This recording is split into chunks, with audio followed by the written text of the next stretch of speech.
5 ছেলের পর যখন এক কন্যা জন্মিল তখন বাপ মায়ে অনেক আদর করিয়া তাহার নাম রাখিলেন নিরুপমা। দেনা পাওনার এই লাইনগুলি আজও কানে বাজে।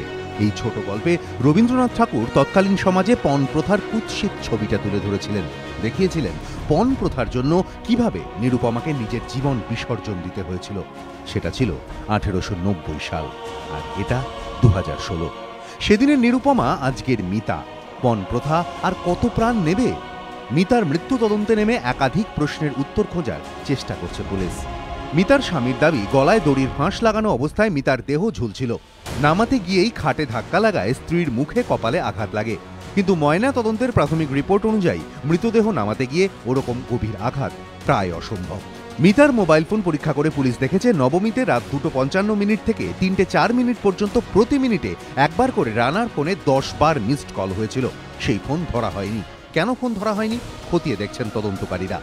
কুশবেড়িয়া থেকে ফুলেশ্বরের হাসপাতাল গাড়িতে বড়জোর মিনিট 5 কিন্তু মিতাকে উদ্ধারের পরে ওই হাসপাতালে নিয়ে যেতে তার স্বামীর প্রায় 1.5 ঘন্টা লেগে গেল কেন, এই প্রশ্ন খতিয়ে দেখছে পুলিশ। তদন্তকারীদের কাছে মৃতার স্বামী দাবি করেন তার স্ত্রীর সুইসাইড নোট পাওয়া গিয়েছে, কিন্তু তা পুলিশকে দেখাতে পারেননি তিনি। পুলিশ যখন এইসব প্রশ্নের উত্তর খুঁজছে তখন মিতার পরিবারের দাবি তাদের মেয়েকে পণের জন্য খুন করা হয়েছে, যদিও মিতার শ্বশুর বাড়ির লোকজন সেই দাবি মানতে নারাজ। তাৎক্ষণিক কোনো প্রতিক্রিয়াই হোক, যে কোনো নিশ্চয়ই ঘটেছে।